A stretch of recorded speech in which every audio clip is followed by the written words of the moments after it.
What's going on, folks? Thanks for hitting that download button and checking out a brand new episode of Toys and Tech of the Trade, your one-stop shop for toys, tech, and talk with some assembly required. I'm your host, Rich, and if this is your first time checking out an episode, first of all, welcome. Second, a bit about what we do here.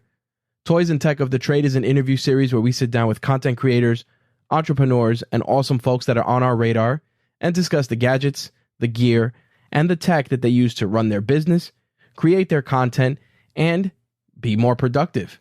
Now, when it comes to toys, we like to look at toys in a more broad sense around here and not just relegated to stuff like action figures or Funko Pops or things of that nature.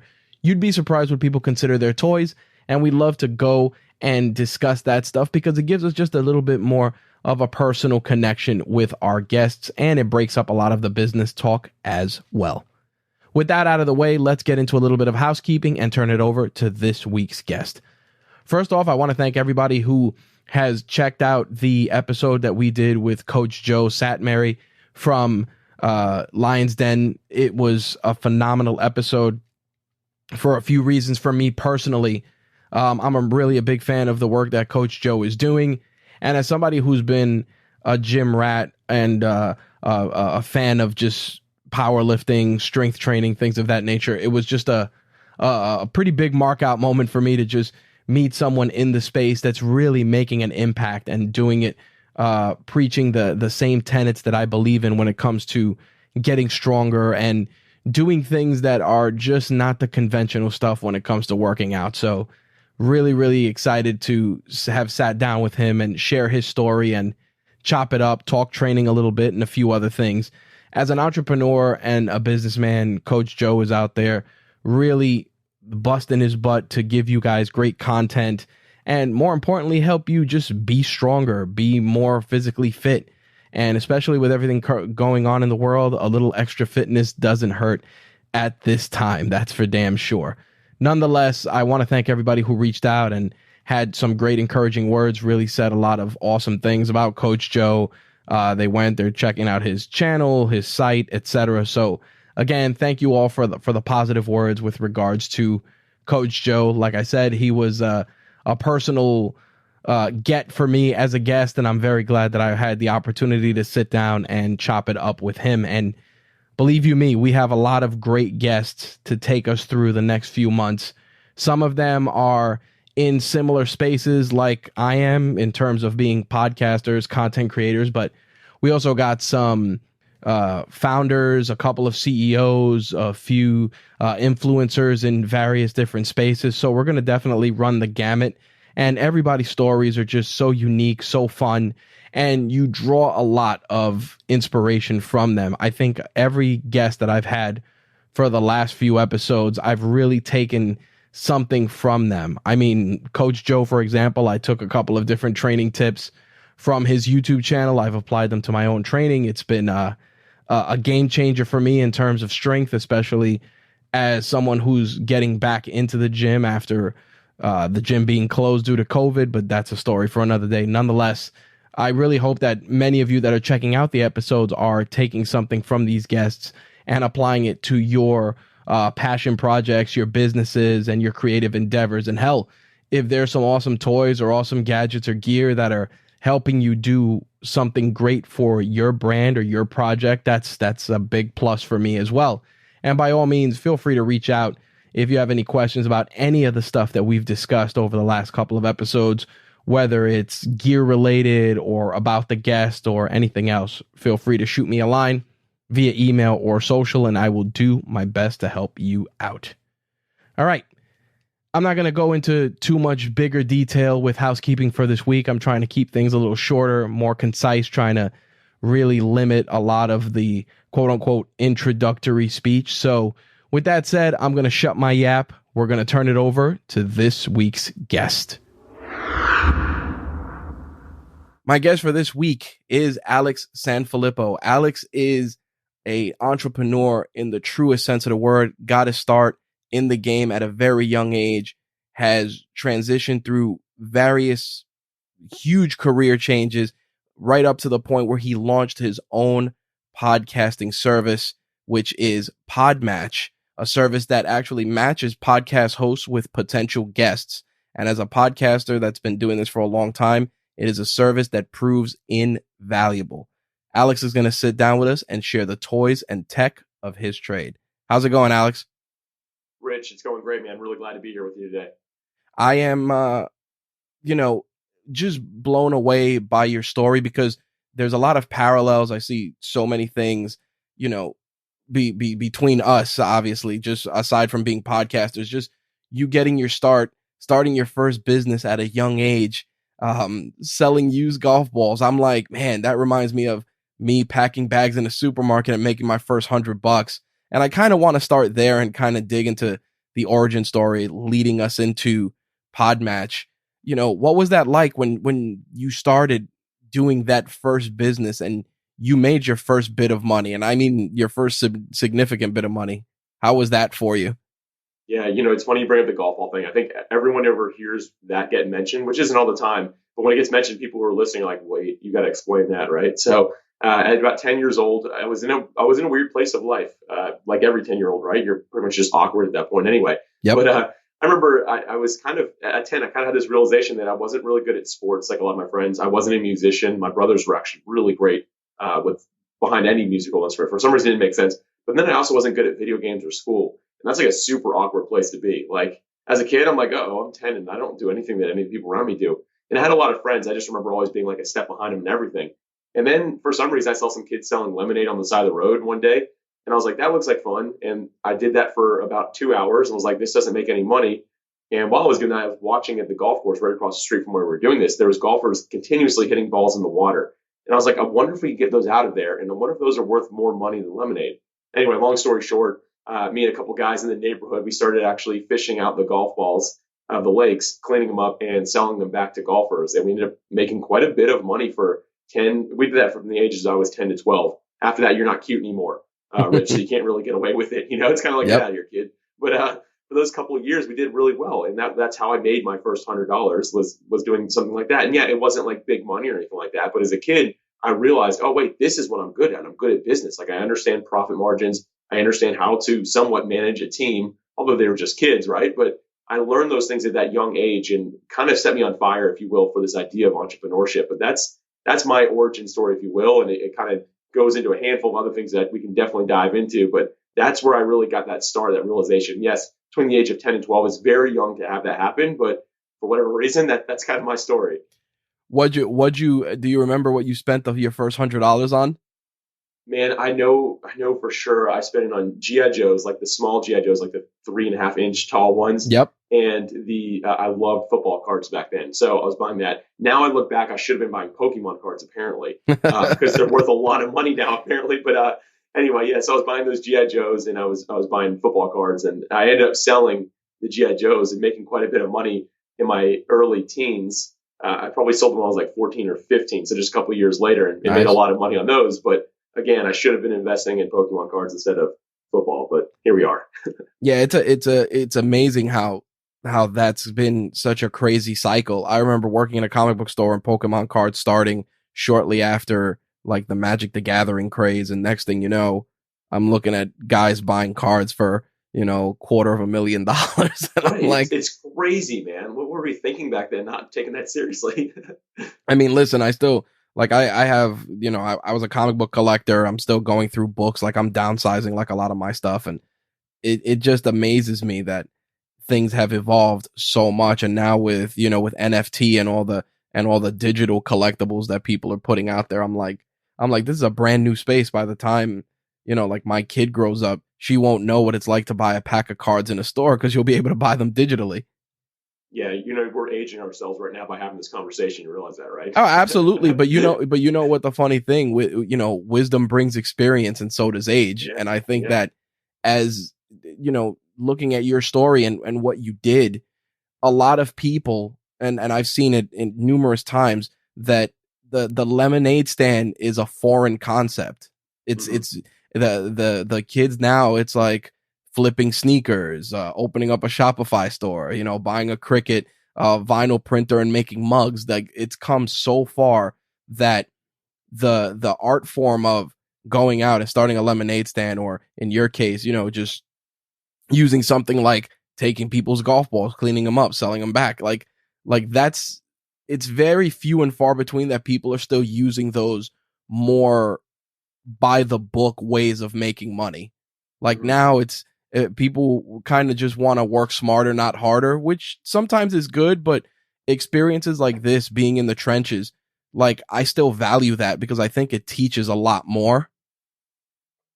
Yeah, I'm actually right there with you. There's some hard skills that you can learn from being in front of another human. Right. When even as a kid, I can remember like, and I'm not going to share about this story too much because I was just a child, but I can remember the first time somebody tried to rip me off. Like it was a golfer talking to a 10-year-old kid trying to rip me off. Like I had to stand my ground.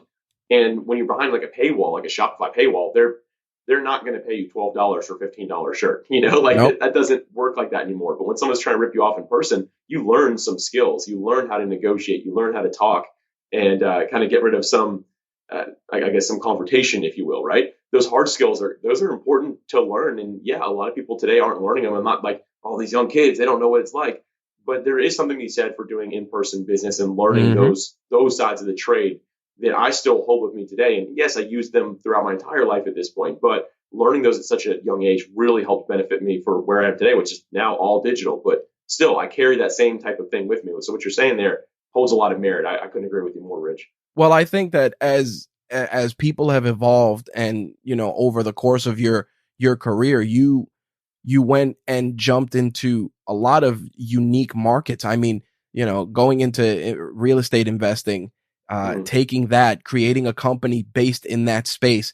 And I want to jump into that because you did that. And now the virtual tour is almost a prerequisite when selling a home.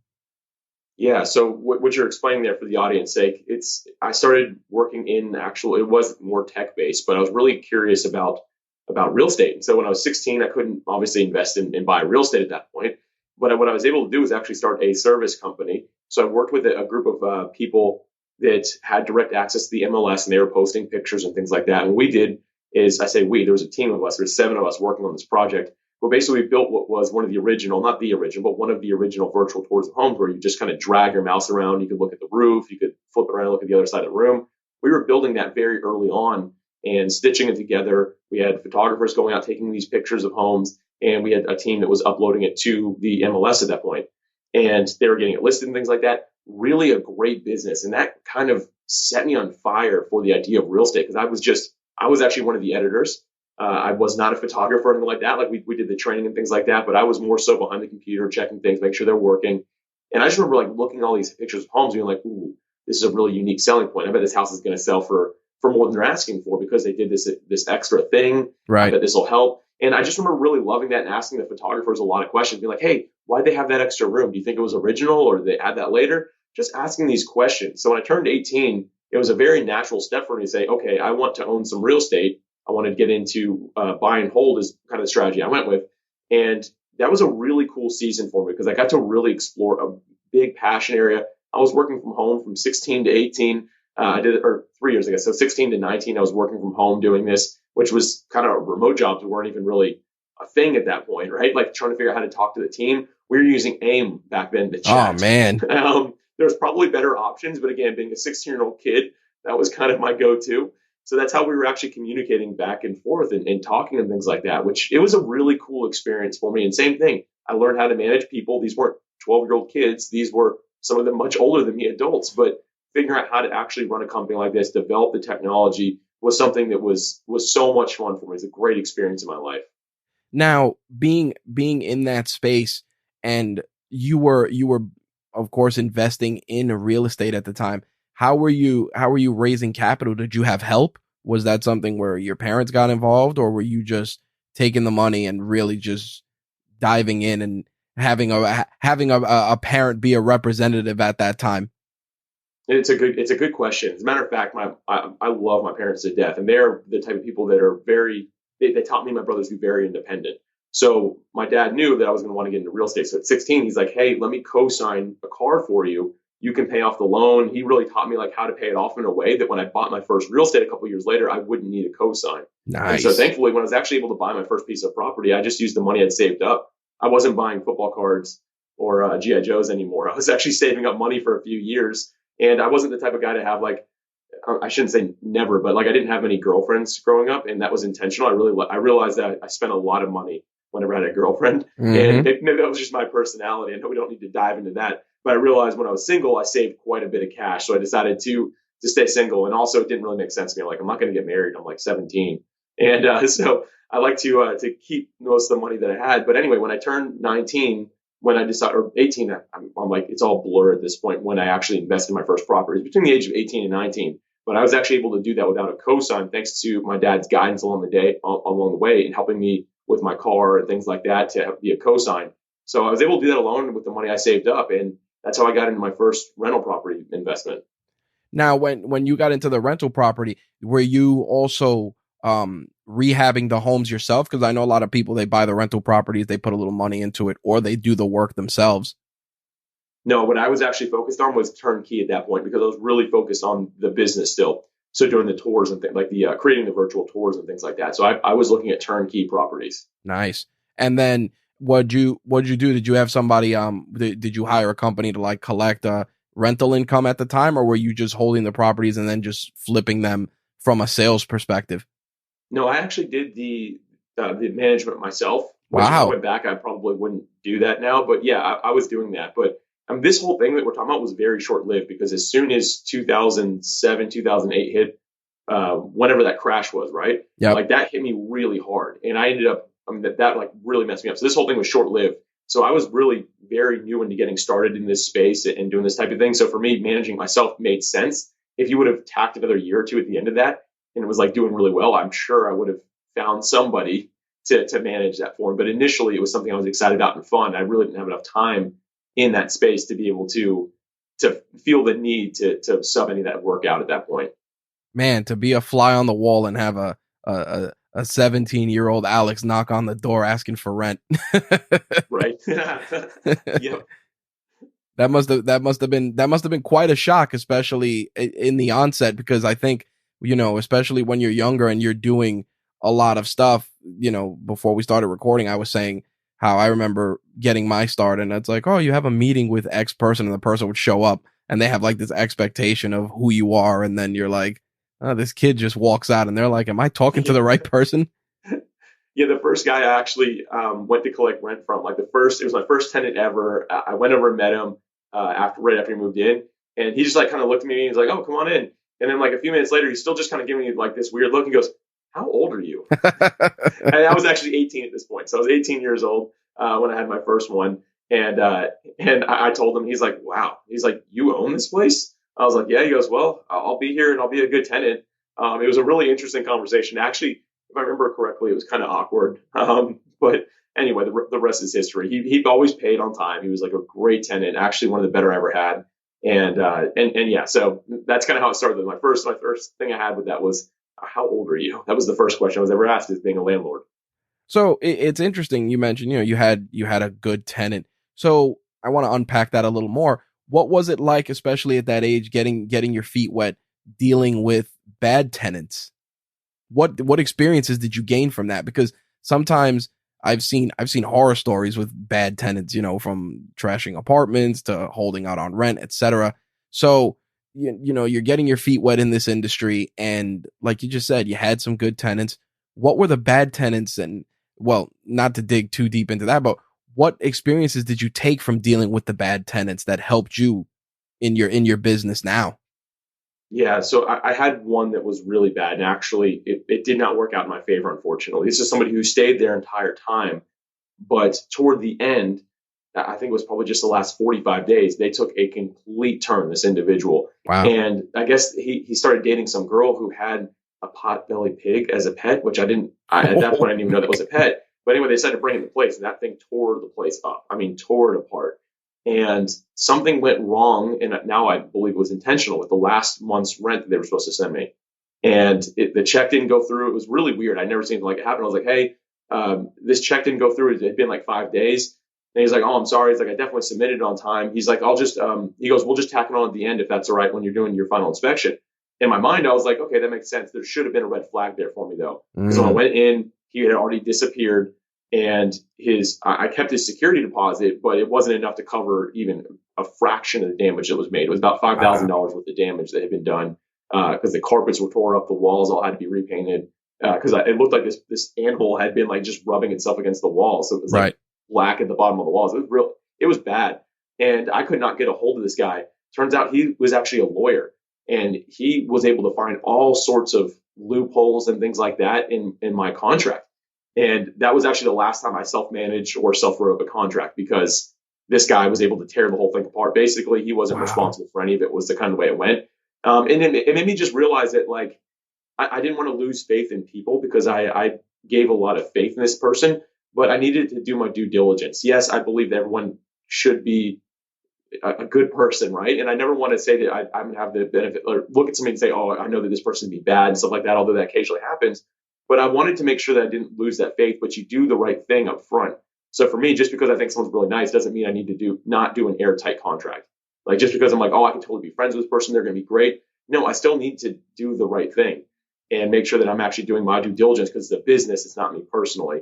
And that was my big learning moment. And actually, that was the only time I ever worked with anyone who just was bad. I mean, that was really it. But nonetheless, after that, I always made sure that the contracts were bulletproof. It was a business. I separated myself from the business. And since then, I did one other property after that was self-managed, and the rest had all been managed by another company because I just wanted to disconnect myself from it. But that was a big learning opportunity for me where I just realized that like, hey, I've got to be smarter. Like I've got to treat it like a business. I can't just be friendly with people and make it seem like it's just something fun on the side, right? Like it's got to be a real business.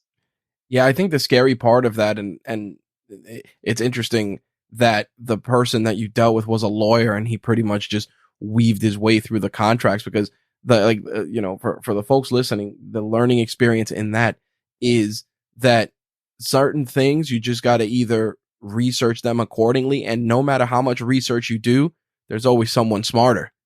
Yeah.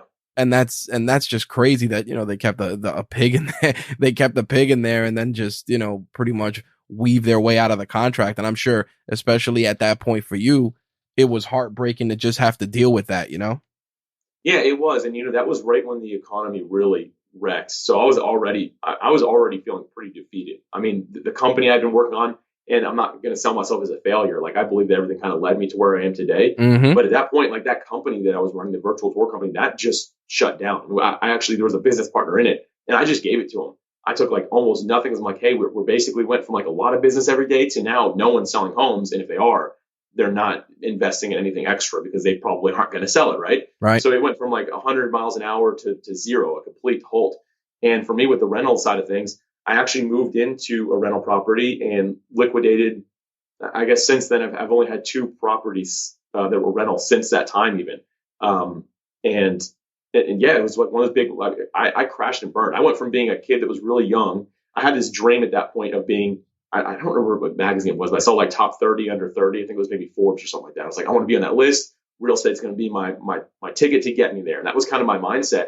And I was really chasing that. But I went from being someone who was well on my way to doing that to complete opposite, to most in debt 20-year-old or 19-year-old that you ever met in your life. Wow. Overnight, basically, just because of the economy crashing. And now we look back, and of course, hindsight's 2020. Like I could be like, oh, I should have seen that coming. But back then, I had no idea what was coming at all. And I think that kind of hit for most people that way. But it was a real reality check. So, I mean, everything we're talking about right now, with all this real estate stuff, this was a very short time in my life. But talk about something that had long-term repercussions and negative impact on me. It hit pretty hard. I think the scary part of that, and it's a valuable lesson that we're seeing play out now, is the fact that we kind of get conditioned, especially growing up, that and you may have run into this growing up where you kind of just check off boxes as you grow up. It's like go to school, go to college, get a job, get married, buy a home. By the time you're done checking off some of those things, it turns out that you don't necessarily need to check them all off to get to your final destination. Yeah, if you follow what people are saying, man, I find that path that you just said, that leads you all the way to the grave. Like the last one is like bury yourself, die, like check. Yep. But I don't mean to be morbid by saying that, but the truth is like people will always push you to the next phase of your life. I mean, always push you. You buy a house, like, oh, are you going to get a dog? Oh, are you going to have a kid? Yep. Oh, are you going to get new cars? Oh, are you going to get a bigger house? Like people will always push you. No one means anything by it. It's just the culture around us. Yep. I do think that's mostly culture in the United States. I don't think it's necessarily like that everywhere, but here we're so we're so infatuated by what's next, right? Like we always want that. And you don't have to follow that exact path. I mean, I know that you haven't followed that exact path. I Nope. certainly haven't. And we're maybe the difference in the norm, the difference from the norm. But in general, like you don't have to follow that path. And realizing that has been really helpful. Sometimes intimidating because you're kind of charting your own course, but beneficial to understand for sure. Now, after the real estate bubble burst and you kind of pulled out of that, you jumped into being in the corporate sector right after that. Am I correct? Yeah, I did. The first thing I did is I took a step back. Like the day I realized how in debt I was like, okay, I've got to do something different. What industry wasn't impacted by this? And aerospace was one that wasn't. Now I don't mean like commercial flights. Obviously that was not a good time for them either. But No. I'm looking at things that are more government related. Space, all kinds of aerospace is a big industry. So I was looking at parts of it that weren't negatively affected, and I saw them like, this is an industry that's growing right now. I'm going to jump into this, and I had a bit of an in. So I have to admit that it wasn't just me showing up randomly. My dad has always been in aerospace since I've been born. I think he was in that industry. So he had a bit of a name. So I was able to walk into a company in Jacksonville, Florida here that my dad happened to be part of. And I was like, hey, Dad, do you think you can give me a job here? He's like, no, but you can put my name on your resume. I was like, all right, that's fine. Like that's okay. So talk about a lesson right there. Yeah. Like I said, my dad is like, and I really respect him about that. Like if I ever needed something, he was there. Like no question, he was there along the way. Same with my mom. But when it came to, hey, you can do this, go do this yourself. Like don't use me as a crutch. If you need me, I'm here.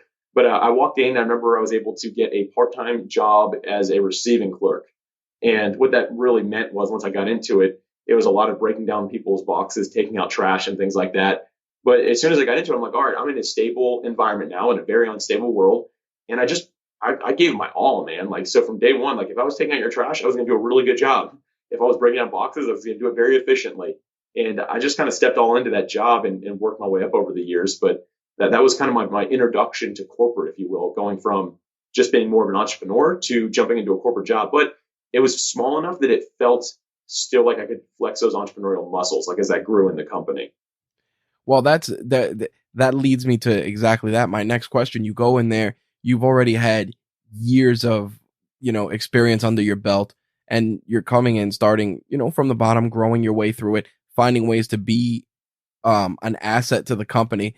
At what point did the company realize that there was more to you than meets the eye, no pun intended, that there was a person here that could be a bigger asset than just breaking down boxes? What was that tipping point for you? I think it was really the consistency in which I showed up with the right attitude. Okay. I wasn't doing a job that was fun. Let's put it that way. But I showed up with a smile on my face every day, thankful to have a job at that point, right? Like I'd been very negatively affected by the economy. So for me, I was just happy to have a job. Like I'm happy to be here. Like that was kind of my mentality, but also was very curious. So not only I walked in consistently with the right attitude, but I was also curious. So I asked a lot of questions. So while I was breaking down these boxes, I realized different logos on some of them and things like that. I'd be like, hey, what is this? Oh, this is a hazmat box. Oh, like what comes in a hazmat box? Like what do we do with this hazmat? They're like, oh, the batteries. We have like all these different radioactive products as well. So just like being curious, learning, people really liked to show me things because I was actually curious on what they were doing. And when people started realizing how curious I was, people were like, hey, would you want to try doing this? And it just very naturally started happening. And I'd say within about 6 months, I got a full-time gig, still in receiving, shipping and receiving at that point. Sorry, I was doing both sides of it. And then just really, again, being curious, learning about the product, learning about the process, doing my best to help improve it if I could, had really served me well, especially in those early years of moving into different positions. Man, the parallels between our stories are just so crazy. Are they? So, I mean, like I said before we started, I started in the mailroom, shipping and receiving, and same thing. Grew. Yeah. They were like, hey, he's more than just I used to joke around, say more than just a pretty face, and yeah, the parallels are just so nuts. And in the organization I was with was in the automotive industry. Okay. So it's just interesting that people, they always kind of like you said, they go in, they just check off a box. And yeah, sometimes these jobs are a stopping ground or a stopgap for something greater. But what people don't understand is there's so many lessons to take from these experiences. I mean, in your case now, being within an organization, now you're seeing the inner workings of an organization. You're part of a bigger machine. And while, yeah, you're a cog in that machine, you also are taking and absorbing information from your peers around you. Yeah, I mean, that's 100% right. What you just said. I mean, obviously we do have some parallels here because you're speaking my story right there.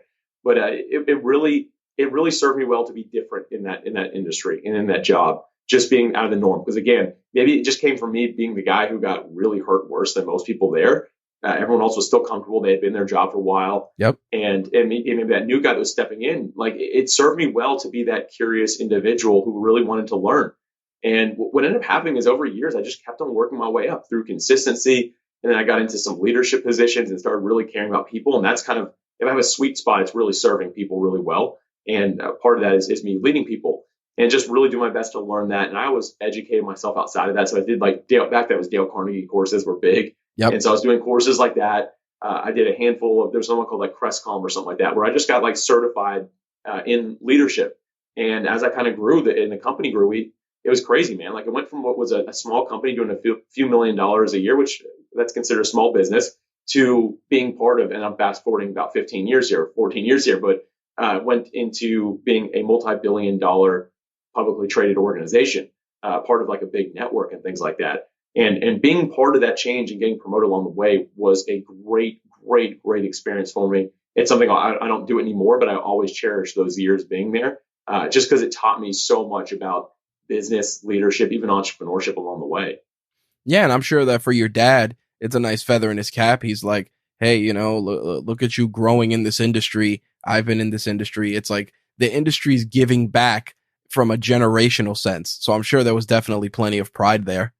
Oh, for sure. Yeah. It's funny. He hasn't needed to work in a really, really long time, but he loves it. He's still in aerospace. And he has a great time doing that. He's more of like I don't know if I want to call him a consultant, but he does a lot of leadership stuff. Let's put it that way. So, and he helps a lot of companies and things like that. But anyway, he does some great work in there. So it's really cool to still see him doing that he loves. And for me, years later now being out of it, it's really just a great reminder of the legacy that will be left there.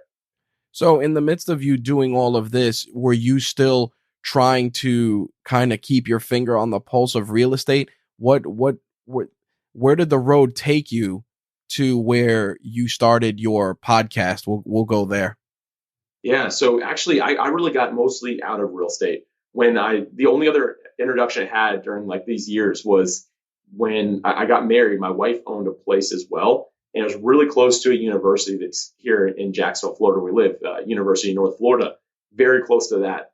And I was like, hey, when we got married, we had the conversation, obviously, where do we want to move? Because we both own places.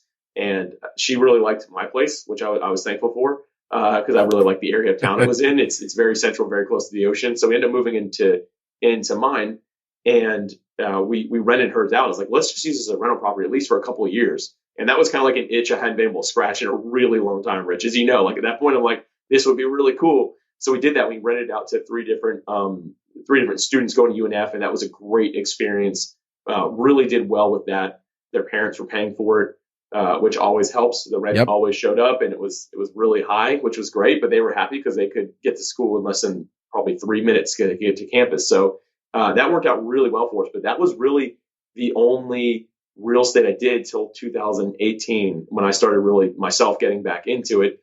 But I shouldn't even say getting back into it. I wanted to buy another rental property because I didn't have one. But the one that I did have with my wife, we sold that a couple of years later while I was doing the whole aerospace thing. The market just hit just right and made a lot of money on that. It made me feel better about the prior bad investments that I had. Let's put it that way. Yep. But yeah, so that was kind of, real estate was always just on the back burner. I always enjoyed it. I kept up with like Bigger Pockets. Brandon Turner at Bigger Pockets is actually a friend of mine. And that's like a online real estate community that I've just always loved. I've read his books and just kind of kept up with what it's doing, but it's more of a hobby at this point for me.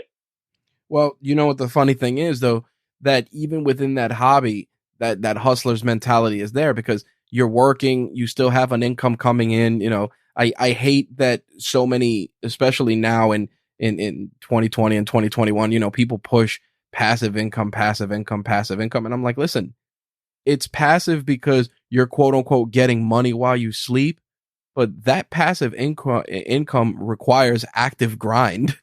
Yeah. Oh, it does. Like, and I hate that they use that as this as the bait on a hook for people to fall into this false sense of security. It's like I said to a friend of mine, I'm like, you do realize like a person selling on Shopify is eat, sleep, and breathing all of this stuff. Sure, they're selling t-shirts while they sleep or candles or whatever it is, but you understand that when they're awake, that's all they know. Yeah, I like that you're bringing this point because there is this huge misconception of we all need to be focused on that passive income and it's just going to come to us automatically. Yep. And like you're saying, man, there is so much that goes into it. I remember when people started calling me like an overnight success in podcasting. I'm like, it was 1 year of work before you even saw my name. Like Yep. there was a full year, like 12 months of hard work every single day I put into doing that. Yeah, And well, it's one the of those thing, things that people just, I don't know. Like we think that, okay, you press play and then you're just gonna get overnight success. And sure, there might be the few outliers, yep. but I've never even, I shouldn't say, I've met one person ever that really didn't have to do anything and just made a ton of money. Like they just hit it, it was like hitting the lottery with their business. But everyone else I know is like, no, dude, I put in 10 years of really hard work that no one ever noticed, no one ever talked about. But the day people saw it, it looked like I was succeeding overnight. But the truth is, like, getting to the point of true passive income is a ton of work. And then even after you launch something that technically, I'm doing air quotes here, has passive income, the amount of work in the background that you're doing, like creating the SOPs, writing the documentation, making sure that your structure can keep up with the income that's coming in. Yep. Doing all that, like, yeah, it's passive income, but you are working your butt off to earn that passive income. And I think the scariest part, especially, is because you, much like myself and even a lot of our listeners, they've seen the evolution of all of these different ways that people are making income. Like you were running a blog, and as many people know, that used to be one of the ways that people used to promote making money. Oh, start a blog. And it's like, okay, start a blog. What's it going to be about? Are you committed to writing every day? What about Google optimization? What about Google AdWords? Oh, no, nobody talks about that. It's so true, man. Like, I'm kind of just laughing to myself right here as you're saying that, because that's exactly what it was. When people, now it's podcasts, but when I was starting in blogging, people were asking me all the time, like, oh, I want to start a blog like you did. And they're like, I could just go to like WordPress.com and do it. I'm like, no, you need to go to WordPress.org because you need self-hosted, because you need the SEO boost. And I'm like, yep. I don't really want to do all that. I just want to know how you did it to be successful. Uh-huh. I'm like, that's what I did. I'm like, I put in, again, way too much money because I didn't know what to do. I was testing things all the time. I'm like, but the system for it to actually work is a lot more than what you think. The truth is, here's like kind of the whole thing. We're all looking to get rich quick, and there really isn't a way to do that. Nope. Like, maybe you can set things up the right way so you can accelerate your success, but there's no get rich quick. Like, you've got to put in the work, because if you didn't, everyone else would already be doing whatever that is. Well, and with blogging, the funny thing was that people would go start a blog and they'd see like, oh, this person started a travel blog, and next thing you know, they're writing articles for Travel Magazine. I'm like, you do realize that the person, number one, had to be a good writer. And the other thing is, and this happens, it's like, so there's circumstances where it's lightning in a bottle. Maybe that person just got into the space at the right time when everybody else kind of folded. I mean, the scariest thing, and you know this as a podcaster, is the fact that there are so many podcasts out there, but there's also, among that podcasting city, so to speak, is a massive graveyard of podcasts that have been abandoned, or that people just, they started and lost interest in and pod faded. So it really drives home the point that there's just, people want to eat the sausage, but don't want to know how the sausage is made. Right. Man, actually, podcasting is a great example for that. I just recently was looking at the stats, doing a deep dive. Libsyn was helping with this as well. I don't use Libsyn directly, but they do a great job knowing the numbers. But there's almost 2 million podcasts like on Apple technically. And out of those, I wanted to see, okay, how many of those 2 million are active? Because that sounds like a lot, right? Like everyone's got a podcast at this point. I looked at active podcasts, which Apple determines that based on posting within the last 90 days. I would say if you're not posting in 90 days, you're inactive. But anyway, they look at that as being active. So within the last 90 days. So I looked at those episodes, like podcasts that are still considered active. And then I was like, how many of those have more than 10 episodes? And out of the 2 million total podcasts, there's less than 400,000 that have more than 10 episodes and are considered active right now. I mean, that should tell you something right there about like, okay, everyone who wants to start a podcast, most people are not going to succeed. I mean, that's less than 25% of podcasters actually going to be making it past 10 episodes and staying active. Like, Yep. it's more work than people set out, like cut out for it to be. And most people stop, like we're saying, Rich, because it's like, I have 4 episodes out and there's only 30 people listening. Yep. Right. Like that's what happens. And people are like, oh, that's it.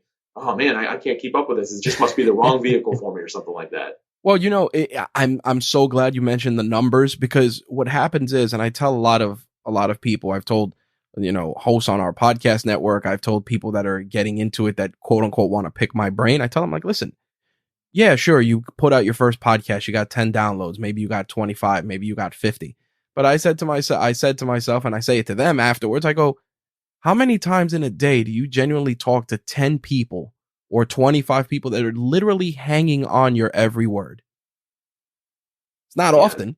We don't even talk to that many people in our daily life, unless, you're doing public speaking, like in your case, or doing something, coaching or anything like that. But honestly, it's like in your daily life, you probably talk to maybe 5 or 6 people by the time you shut your eyes at the end of the day. Yeah, it's a good point. That's actually the same perspective I like to give people about podcasting, because I'll just use 50 as the example because it's a nice even number. Yep. If you have 50 people listening, social media has conditioned us to think that 50 people is not a lot of people. Mm-hmm. But if I told you, and this is the perspective I always get, people like, oh, I don't think I'm going to keep on going on the podcast. There's only 50 people listening. I tell them this. I'm like, all right, if we're in a room right now, this is back before, like, when I'd be doing in-person coaching, but I'm like, if there is a room right behind us right now, I open that door and there are 50 people sitting in seats, and I put you on a stage, and they want to hear you. They are ready to take notes. They are interested, and they're going to come back every single week. Would you show up every single week? And every person I've ever done this with, they're like, oh, well, of course, there's 50 people there. And I'm like, your podcast is exactly the same thing. Mm-hmm. Sure, you're not seeing them face to face, but they're listening to you. They want to hear your words. It is way more powerful than someone scrolling past you on social media. And I'm not saying social media isn't powerful, but the truth is, if 50 people see a post on social media, it means they scroll right past it with their thumb, right? Maybe even liked it on their way, but they didn't really pay much effort. But if someone's listening to you for an hour, dude, that is a different level of influence in somebody's life. And if you've got 50 people doing that, or even 10, 20, whatever it might be, that is worthwhile in my mind. Well, the scariest part is people see, the Joe Rogans, the Mark Marons, all of these major forces in the industry. I mean, even going outside of mainstream and going right even into our own backyard as podcasters, they'll see like the John Lee Dumas, the Tim Ferriss, and it's like, listen, Tim Ferriss had a built-in audience because he had put out like 2 books before he started like doing podcasting.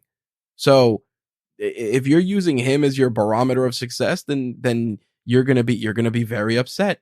You're gonna be real pissed off when you're like, oh, I wrote an ebook and put it on Amazon, and why don't I have 5,000 downloads in my first 5 episodes? Well, that's not how that works.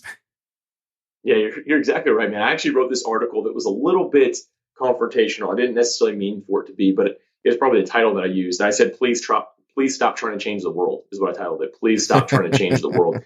And I was talking about how, like, I was actually in Clubhouse listening to a room, and continuously every person that got up was talking about how they want to start this business. They believe they're going to change the world. They're going to change the world. They're going to do this. And I think that's really an honorable idea. But the thing is, I realized that people who are trying to change the world never change one life, because they're still trying to figure out how they can scale it to change the world. Yep. When in reality, a much better idea is, how can I change one person's life that I can actually impact today? Like, my experience, how can that help one person today? And my whole idea with that article was just to try to get people to shift that mindset. And again, a lot of people didn't necessarily agree with it, but for me, I still go back to that. Like, I don't need to be another Tim Ferriss or John Lee Dumas, like you're talking about, or even Joe Rogan, right? I need to be Alex Sanfilippo, and Alex Sanfilippo needs to show up to serve that 1 or 2 people that can actually benefit from hearing my story, and that I might be able to teach. I just need to be one step ahead of somebody. I don't need to be the greatest in the world or try to serve everybody. So for me, it's just a matter of, can I identify that 1 or 2 people every day? And if I can I serve them with my all and make their life better, their business better somehow, some way, and let them just accelerate off of that, and then just repeat every single day. And that's been my mentality. And obviously I've had to work to develop that, because that's very counterculture to have an idea like that. But I realize that I'm more fulfilled by doing that than trying to serve the masses. So with that said, blogging and podcasting go hand in hand. What was the tipping point that led you to start creating a brand podcast? Yeah, so going back to and I'm glad you brought this thing full circle, Rich. You're a fantastic podcast host, by the way. I'm listening to episode 41 right now, Brianna Peters. Is that who it was? The Yep. Gotham podcast studio. Yeah. Loving it so far. But anyway, you do a great job, and I encourage your listeners to go back and listen to that episode because that's already been pretty sweet. Not all the way through it yet, but so far it's good. But anyway, you brought it back full circle. So yeah, I did the aerospace thing. I worked my way up. I got into senior leadership at the organization. So I was a divisional director, and that they don't even do VP level. So that was it. Like that was the next. I reported directly to the president and did really well. And like I said, it went public. It became part of a big organization. There are now shareholders that keep happy. And for the first time in a long time, I realized I couldn't flex those entrepreneurial muscles at all anymore. And because when you hit that point, which is the goal of most businesses, right? But I couldn't be creative because there was a 6-month process to implement anything at this point. Like if we wanted to do something different, it's like, okay, we got to talk to the board. We got to talk to the shareholders. So there's no more like, hey, I got this idea. And the next day we were trying it. Like that wasn't a thing anymore. And that really, again, I love this business till the day I left. Like it was bittersweet to leave, but I realized I couldn't flex that muscle anymore. And because of that, I was like, well, I really like content creation. I've been blogging on the side just for fun for years. And people kept on telling me I should get into podcasting, like saying that. People that I really trusted and they're part of my life. So I was like, you know what, I'm going to try this. So I decided to launch a podcast. I found like the area I really wanted to focus on, which is entrepreneurship. People that are really early, like maybe just have an idea right now and they're trying to make that first or early next step, the right one. That's the people that I focus on with creating a brand. And I just decided to go for it. And that allowed me to, again, start feeling like, I'm an entrepreneur. Like I can flex this muscle again. And that was really the motivation behind doing that was, hey, can I serve these people that are really early on? And can I feel fulfilled in what I'm doing once again? Well, the thing about it was, let's talk about the first episode. Let you recording your first episode. What did you go out and buy a whole bunch of equipment, or did you start really small? How was it recording your first episode and then hitting stop and then hitting publish? Yeah, if I could describe it one word, maybe scary. As you remember, right? The first time you ever did a podcast, you're like, this isn't good, or something along those lines. Oh man, I listened to the old 2006 stuff I did before I started doing live podcasts in 2009, and I was just like, man, this is just not like, how did people sit through this? And I was doing like long form, like 2-3 hour shows, you know? Man, mine weren't that long, but they were also too long when I got started. But you know, at the end of the day, I procrastinated for a while. Like I didn't do it right. Like I was looking at what to buy too much. Like what mic should I get? What should my intro be? How should my cover art be? In all reality, like I spent way too much time doing those things. And if I could go back, if I could go back now, I would have launched 6 months earlier and just gotten that content out, got the reps in and just went for it. And yeah, when I hit publish the first time, it was super scary. Like I wasn't confident in what I was sharing. I was confident in, but I wasn't confident in my voice, my ability to deliver that. And it was one of those things that like I just had to get that courage. And that's, by the way, one of the main things people lack when they're starting something is courage. But I just decided, you know what, I'm gonna hit that publish button. Like I hit record, I listened to it, the quality was good enough. Like I knew it would serve people. And I just I feel like I put a blindfold on, hit the publish button, and was like, don't tell me what people are saying, you know, like.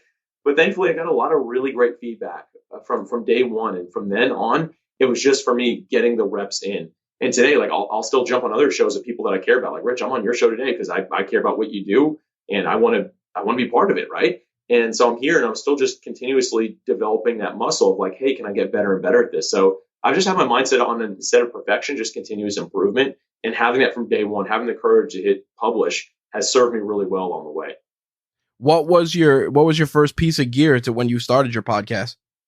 Yeti Blue or Yeti, I don't know, one of those Yeti mics.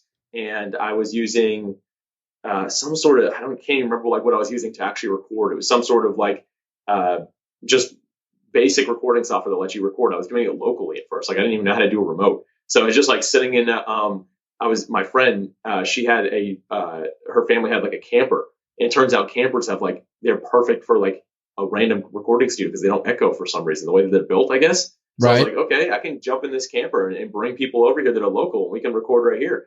And that's amazing. So I just had this like little Yeti and some sort of like little recorder on the computer. And I figured out how to upload that and did very little editing, if any, and just hit publish on those first things. And yeah, it was done in like a little trailer thing, which was kind of fun. Like I look back to that, I'm kind of miss that because it was like I bring all my gear in like a an old Amazon box and just set it up and kind of went for it. But that's kind of the origin story of the podcast. And it's crazy because, you know, you're on the verge, you're in striking distance of 100 episodes. And the thing about it is when I look at that, obviously consistency is one thing, but the thing that you've done with your podcast, which is great, is that you found a way to get value from an entrepreneurial standpoint from every person's story.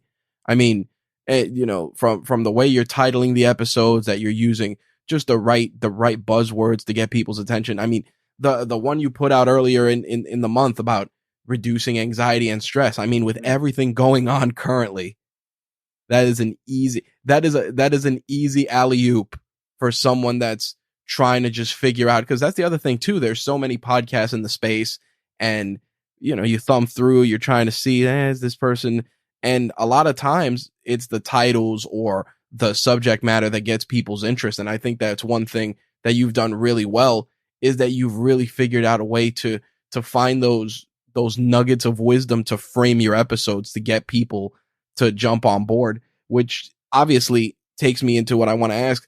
You know, you're very proud of your honor of being a top 20 entrepreneurship podcast. And I want to talk about that. How was that feeling finding out you were a top 20 show? Yeah, I mean, it was very fulfilling. Like, I felt like the work that I had put into it really paid off. And again, just me going back to my roots of being an entrepreneur, this really allowed me to once again flex that creativity. It was great to see it paying off. And still to this day, though, I don't get into the numbers, man. And I've been getting asked a lot, like, how often should you look at your downloads? Yep. I only listen once a month, and it's not to see the numbers, to make sure there wasn't like a total drop off, because then basically make sure there's nothing wrong, right? Like if I lose 90% of my listeners in one day, I'm like, okay, one of the directories is broken. I got to figure out how to fix that real quick. Or also to make sure people are finishing the episodes. Like, I like to see, okay, are people actually completing listening to the episodes? Am I making them too long? Are they too short? Like, there's always that sweet spot. I just look once a month. At the end of the day, like, I've had to develop this mindset. Like, at first I was really proud of that. I'm like, ooh, maybe I could get to like top 10 or like, or anything like that. And I really stopped focusing on that, because it breeds the wrong thing. That's falling into the culture again, going into like, okay, you got top 20, you need to get top 15 now, and then you need to get this, right? As we already talked about. But instead, I remind myself every day that I'm doing this, do for one person what I wish I could do for all. And do for one person what I wish I could do for all. And that's something I just always have to keep front of mind, that it's not about the numbers, it's about me impacting another life and adding the value with the content. And yes, I do a good job on like the titles and stuff like that, but it's not to be clickbait. It is, again, to serve somebody. And that's exactly it. I think that, and I like that you preface that, you know, it's not clickbait, because what happens, and you see this all the time, and I'm glad you brought up like how the people asking how often they should check numbers, how often this. I always tell people, look at the stuff you like to consume on a daily basis, whether it's media consumption through social media, consumption through TV. Like, what brings you to the dance? What makes you want to tune into a show every week? What makes you want to engage with that personality? It's like, great example will be like people that love reality shows. It's like, why do you watch them? And then they'll be like, oh, you know, it's mindless entertainment, or, you know, I'm interested in the person's story, or whatever the case may be. And the funny thing about that is that when you look at that decision making, it's like, why do you listen to that podcast? Not most times it's those types of consumption values that bring you into those other markets. Like I was talking to you before, and I said about, you know, some people they like the sausage but don't want to know how it's made. I think that there's so many people out there that they're curious about other success, because there's so many lessons they can take from it. I mean, in your case, and even the way you titled it, it's like you're creating a brand. People's misconception of branding is that it doesn't necessarily have to be a business. You're the brand. Why can't you create yourself as a brand?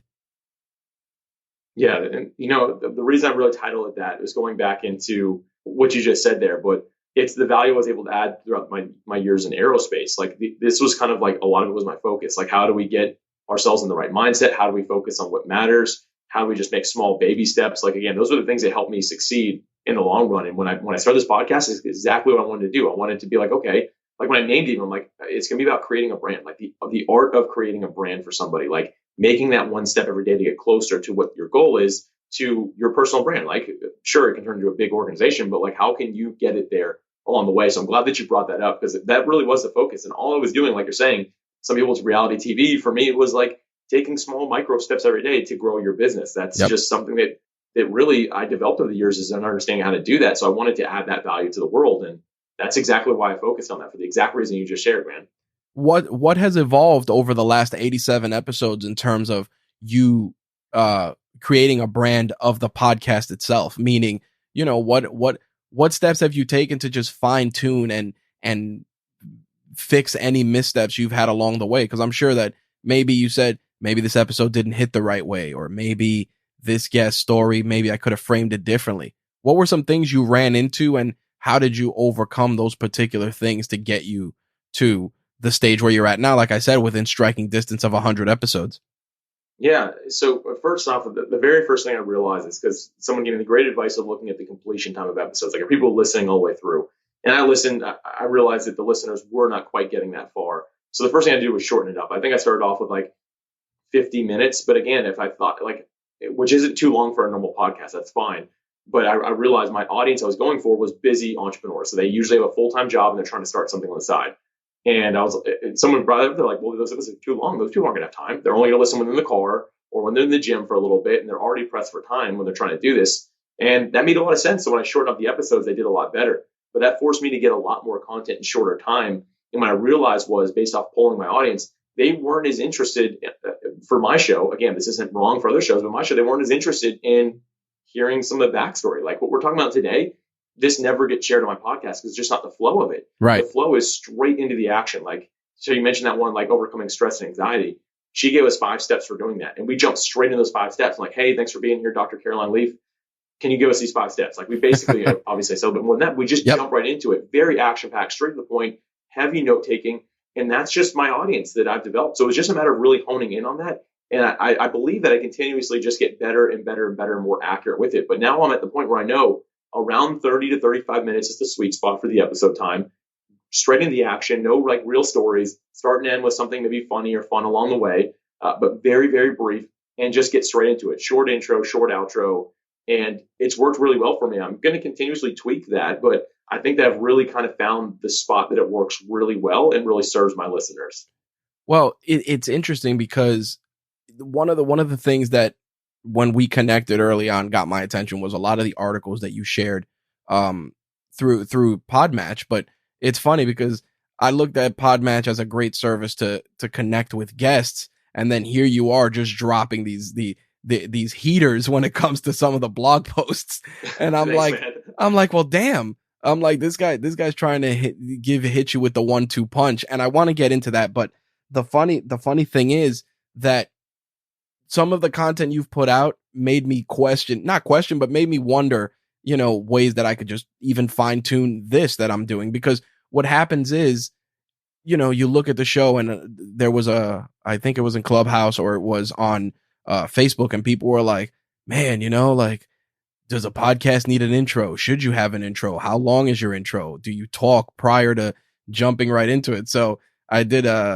last week's guest after I did the episode. I'm like, oh, I'm going to start checking if I should do any sort of an intro or just jump right into the interview, just because of like what I've seen. And, you were a catalyst and a few other people about exactly that. Like, hey, do people want the intro? Do people want any sort of personal connection? And then I'm like, but damn, like you want something to kind of connect with the host that you're listening to, Yeah, I'm actually glad that I kind of maybe challenged some of your thinking. But that's kind of the idea of it, especially some experience like you. That actually means I'm doing a good job. Like that just made my day hearing that. Yep. Not that you're necessarily going to change anything, but the fact that it made you even think about it means, again, I did something right with what I said or wrote. So I am glad to hear that.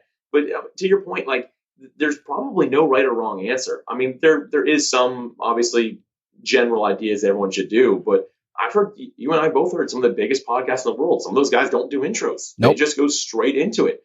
And again, there's no right or wrong answer. And for me, it all goes back to, am I serving the people that I am supposed to be serving?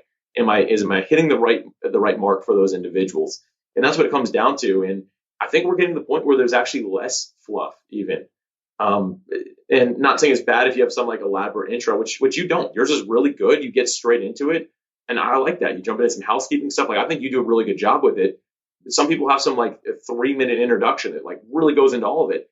I don't know if that's always necessary. Mine might even be a bit long, but it's one of those things. Again, it goes back to, am I serving the people I'm supposed to be serving? And am I tweaking that along the way to just improve it? And it's trial and error, man. You just learn as you go. Well, with your show and with a few others, but I want to use yours specifically. How did you determine when you wanted to kind of withdraw yourself and focus on the guest? And the reason I say this is because, you're hitting play for the first time. You want to know Alex Sanfilippo. Yeah, the guest is great, but you're the person that brought them there along with the guest. Like, do you kind of feel sometimes you're like, man, I'm just a conduit to deliver this person's information. Like, where do I fit into the mix? Because it's a very delicate balance. I feel like a lot of times, and just from over the years, people will be like, hey man, I heard your story about X or growing up in New York, and I remember what it was like. And it's like, wow, then somebody actually connected with me as a person versus just, making your podcast very transactional. Yeah, this is a good question. And I have to admit, I don't have the greatest answer at this point. Like, I haven't arrived at this yet, but I will mention that, like, I like to jump on other shows like yours because my audience does like to hear from me. So I will be sharing this with my audience. It'll go out to all of them. And a lot of them are going to listen because they're like, ooh, it's actually Alex versus just interviewing somebody. And so that's always a big plus for me. And plus it works for you because then you have more people listening to your show. But anyway, for me, I'm still trying to find this sweet spot. Like, I know that I'm supposed to be interviewing these people because they bring better information than I can. They are true subject matter experts. Like, if you told me to give you 5 ways to avoid stress and anxiety, like, I don't know what to tell you. Like, I do know it matters for people early on in entrepreneurship, especially because they get stressed, they get anxious about what they're doing. But I can't be the guy to deliver that. What I can do is do a good job getting that information out of somebody. And a lot of people like that. But at the same time, again, I'm struggling with, like, do I add a second day where it's me maybe sharing some sort of short information of what I'm learning along the way? I don't know. I'm still trying to figure this out. But again, it goes back to what I just mentioned right last time I was talking. And it's trial and error. It's getting out there and trying it. And at some point, I'm going to pull the trigger and do a solo episode and just see how it goes. For all I know, people would be like, wow, that was not good, Alex. Like, stick to your interviews, And if I get that feedback, great. It means I know that I'm in the right direction. Now, if people say, wow, this is better than your interviews, this is amazing, then I've got to really start thinking about some things, right? But I think that we can't get too stuck in our own ways and not be willing to evolve. Like, just because I've always used the same intro doesn't mean I shouldn't change it now. Like, our audiences grow, our audiences evolve, and we have to be willing to adjust with that. And that's hard for a lot of people. You find something that works and you want to keep it like that for the rest of your life. And that's not realistic. Like, our audience should be growing with us and we should be able to change things along the way. So again, I don't have the best answer for you on this one, but it's something that I really am exploring. And I'm glad that you brought it up because I think that everybody, no matter where you're at, you should always be exploring this and saying, what's the next best thing I can do to continue to serve the world? Well, and that leads us, that's the great pass right into PodMatch, which is exactly that. It's connecting you, the host, with potential guests. But the beauty of what you're doing is that you're also finding ways to connect your host with your guests, utilizing the data that they're putting in. It's not just, hey, I need guests for my podcast. Let me just, pay and spray, just rapid fire go in and send out 14 pitches and hope for the best. Because sometimes, and this, especially running this business, that sometimes that guest that tells you they'd be a great fit just aren't. Like, maybe the vibe they bring just isn't the vibe for your show. And I want to talk more about that because I feel that service is something. And I remember that's how we connected, and you were like, hey, check it out. And I said, yeah, I found I'm using X service that does this too. But I want to see what you bring to the table that's different. And I want to talk about that in particular and how that, that type of approach led to PodMatch even being born. Yeah. So I'll go into that origin story because it's pretty quick. Basically, for the last few years, I've been doing podcasting. I've been speaking at podcasting conferences.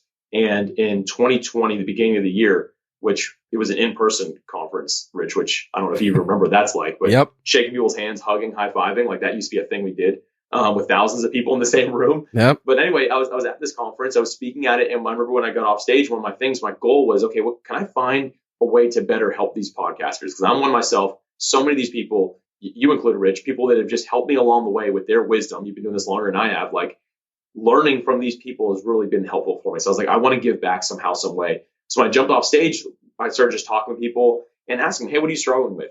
And I continuously heard, like, there's a lot of random things, of course, but the trend I was hearing was, I'm having trouble finding the right guest. Mm-hmm. And key word there is rights, not guests. Like, there's a lot of people that will be on, like, you have a line out your door today, Rich. If you're like, I'm going to do interviews here in New York, right? Like, there'd be a line out the door wanting to talk to you. They're not all the right fit. Yep. And so these hosts were having that trouble. And so I was like, all right, I'll kind of think about this. And while I was there, I realized at this conference, about 2,000 people there, some of them weren't actually podcasters. They were there because they were trying to promote a course, a new company, or like a book that they had just released. And I was like, oh, wow, what are you looking for? And they're like, oh, I'm here to try to find the right podcast host so I can be on their shows. And I remember even while I was there, I was making connections. I'm like, I just talked with somebody that would be great to have you on their show. So I was like making those introductions while I was there. And for lack of a better term, it was like a light bulb moment. I'm like, wait a minute. Should there be like a service that matches people like this? And I'm not always the smartest guy in the world, but when I came home, it took me a few days. But then I realized, I'm like, why don't we just do what online dating apps do? Like, they connect people based off their interests, off of their availability, their specific like gender they're interested in, like all kinds of things, right? Like, and basically I just took that same idea and we developed it into what's PodMatch today. And the idea is not just to help you find more people to potentially be on your show, but actually to find people that would be a good match, a good fit. And like you're saying, they're not always going to be right. Like, there might just be the wrong vibe from somebody, but on paper they could be like the perfect guest. But if it's the wrong vibe, it's the wrong vibe. But at least this helped point you in that right direction. In working with PodMatch and using it, to book some guests, which I've booked already a few over the coming weeks, I've come to the realization that, there's services out there that connect hosts with guests. And then there are services like PodMatch, which connect meaningful guests with meaningful hosts. Mm-hmm. Like, that's pretty much how I see it, because like the people that the algorithm sends me for PodMatch, and I actually recently realized, I'm like, crap, I'm not on here as a guest. I ended up doing a guest profile. It's exactly that. You kind of just want some of those meaningful commonalities. I think that was one of the reasons why, I said, I got to get Alex on the show, because there's a lot of stuff that's very similar. And I think that that's something we kind of gravitate towards, people that have similar interests or similar stories, or, same hells, different devils, like that, that kind of a camaraderie brings people together. And I think podcasting is interesting in that, especially hosts, there's an unspoken level of camaraderie amongst them, because they know we're all trying to accomplish the same thing. It's either enlighten, entertain, or inform. So seeing you do that and just embrace that so much was very refreshing. And like I said, on top of that, you're bringing value with some of the posts. Your cancel culture post was fantastic, because I said to myself, this is playing out now, which we've seen. Yeah. It's playing out now, day to day. And what people don't understand is that a lot of the stuff that a lot of these personalities get involved in, the next thing you know is they're finding them on a podcast they were on 5 years ago. They're finding them in a soundbite that they did 5 years ago. And I laugh, because I always say to myself, I remember when I was doing my podcast, it was what I like to do. The term is very blue, very New York, very unscripted. Yeah. And, we would curse, we would say funny things. It worked. And I said to myself years later, I said, if I ever ran for president or any kind of public office, and somebody went and searched for that, they'd find, a lot of blue comedy, a lot of, New York jokes, a lot of stereotypical humor growing up, Hispanic in New York City. And it's just funny, because exactly what you were saying is that it's underlying and it's out there. Yeah. And it's a scary concept. It really is. I was thinking that same thing the other day. Like, if I was to run for president, which, by the way, is today not happening, but let's just say that was going to be the case, people would dig this stuff up, which, and like you, I mean, sure, like, we have some maybe borderline stuff, but it's just funny. Like, you don't mean anything by it. Yep. But people today make stuff out of nothing. Like, things that were one point harmless, now they make them seem like it was the worst thing that any human being has ever done. Mm-hmm. And yeah, I don't know. I'm thankful for anybody who runs for president, because I think it's a true act of selflessness. But dude, I'd be scared what people could pull up. It's probably stuff I don't even remember. And again, none of it was intentionally bad. Like, I'm not I've never been somebody who's been, I grew up in like a melting pot, man. Like I've never been somebody who was like racist or done or said anything really bad, but like someone would find something that they could look back on. But anyway, it's a side note there. Well, no, well, in a sense though, the content, that content, even from a side note perspective, I want to remind people, like, and this comes back to something that I tell people when they want to get money for podcasting. I always tell them, I'm like, listen, podcasting is evergreen. Even that abandoned podcast from 10 years ago is still in the ether. It's still out there. And you know what? That podcast from 10 years ago may get the occasional download. So sure, Michael Hyatt's a great example of that. He has a podcast he's doing right now, but Lead to Win is his new one. But he had another one. I can't remember what it was called exactly, but it's still like a very popular podcast. I don't think he's posted an episode in 8 years, but it's still like one that is often getting trending because it's great evergreen content that he wrote. Yep, and I tell people that all the time. And I wanna go into PodMatch a little more because I feel that what you're bringing is, like I always say, it's a double-edged sword in terms of value. You're bringing connection for guests. You're also allowing podcasters to be guests, which is great. And I share a lot of your blog posts. We have a Facebook group message for all our hosts. So when they were asking about getting guests and stuff like that, I'm like, oh, Alex might have a good post, and I drop one in there. Thanks for that. That's cool, man. So these guys, a lot of the hosts, they get it. And the thing about it is that the scary part with running a business in your case is that podcasting, while it's niche, it's starting to blow up heavy. Yeah. And I want to actually get your thoughts on that, because with your service and what you're doing, how has this massive influx of just a spotlight on podcasting influenced PodMatch and what you're doing?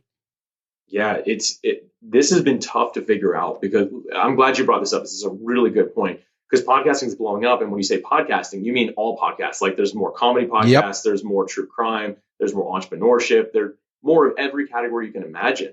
And for us, it's like blurred the lines of who's our avatar.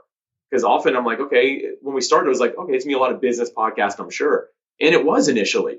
And then I know where like all these sports podcasts started joining. I was like, uh-oh, I don't know anything about this. Like, going back to my story, like I've never been good at sports. Like, yeah, I love football cards, but other than that, like I don't know much about sports. And it's one of those things I'm like, so our avatar can't just be a business person trying to find guests for his podcast, because then we have all these different ones. So it's blurring the lines for me on who our avatar is, like our most ideal customer, because of how many people are joining the platform that are all these different categories. Like I had an email from somebody yesterday who just joined, and they are very focused in the autism side of podcasting. And like, hey, I noticed there's not too many on there. Is there a way we can get more of them on? I'm like, I didn't even know this was a category for podcasts. Mm-hmm. Like I never heard of that. So for me, it's just been a matter of really where I've narrowed this down to is doing my best every single week to listen to people that are using the platform, finding a diverse group of people and just hearing, okay, how is this working for you? Are there a lot of podcasts in your niche that you're in? And just doing this. And I'm doing this by, I just like to call it doing things that don't scale, which is I'm actually getting on calls with these individuals. So next Friday, I've got a whole group of calls with people that are actually using PodMatch. Some of them are new, some have been on for a while, some of them just have really random topics they cover, and just hearing them out, listening, and seeing what I can learn from it and making some sort of data out of what they're sharing to see how I can continue growing this thing. But right now, man, that's the only way I've been able to figure out how to do this. There's no like, this is exactly my narrow focus, because now it's like, okay, podcasting is blowing up. So I've got to just hear the people out and see what they're looking for and see how I can tackle that strategically. Well, it's funny because I have a sibling with autism. So it's interesting that somebody approached you for that. And I'll be honest, as somebody who has somebody in that falls into that category, the information that's out there, there's so much misinformation that honestly, if you can cultivate mental health experts, people that deal in that space, I feel it's very, very underserved. And people are always like, like my story is really weird and I'm not going to get into it, but they'll be like, oh, you should really share some of that stuff, man, because that's a great resource. And I'm like, listen, I'm not going to just take my personal life and turn it into a podcast. I had deliberated it and to a point, but it's just weird for me to kind of use that as like an autobiography. But I'll be honest, in terms of just those pain points, like you were just acknowledging, like right now, you didn't mess with sports and more sports podcasters are going in there. So, you're going to have to go into some Facebook groups that tackle sports or sports podcast Facebook groups and be like, all right, who do we got here? Who wants to sign up for a service? Because the problem is it's exactly that. I mean, one of my guys runs a wrestling podcast, and I remember someone from PodMatch reached out and they were like, hey, they emailed me on the side and they're like, hey, we'd love to have you on our wrestling podcast. And I'm like, that's not for me. I don't do it anymore. So I had to email my guy and tell him because he wasn't signed up for PodMatch. You see what I mean? So I think that the problem is that so many people want to get into the space and so many people are trying to do that. And you're over here just trying to get a little sampling of everything for everybody. And it is incredibly difficult.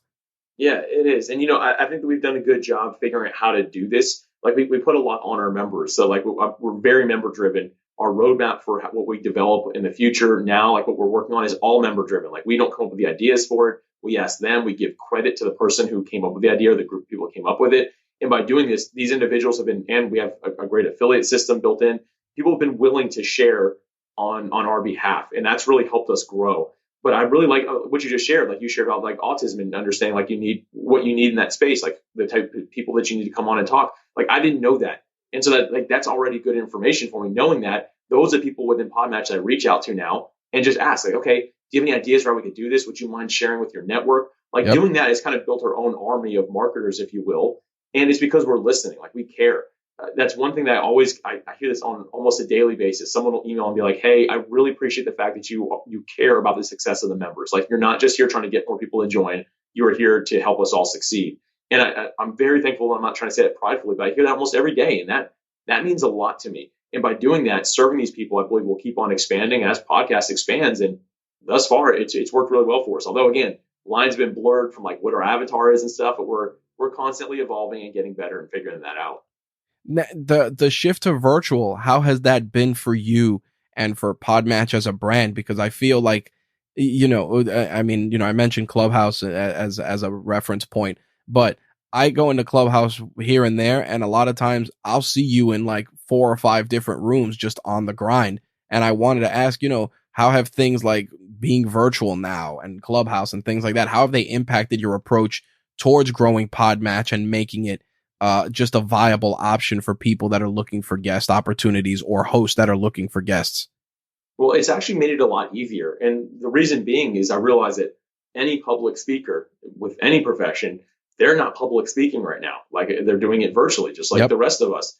And most of them, even if they're used to getting paid, are really interested in jumping on podcasts because it's a way they can continue to flex that muscle, right? I mean, if you are used to public speaking every week and then you take 2 years off or a year off, you're going to be a little rusty first time you get back in front of people. Like, I don't care how good of a speaker you are, how trained you are. Like, you're going to be like, all right, I got to shake the rust off a little bit of what I'm doing here. And so this gives them the opportunity to continuously flex that muscle. So for me, it's actually like going virtual has been very easy. Like the idea for PodMatch, I mean, like when I really solidified it and we wrote it down on a whiteboard was where it started. That was March 10th, 2020. I mean, we were already at that point. The whole world was pretty much going virtual at that point. And we launched an early beta on June 15th, 2020.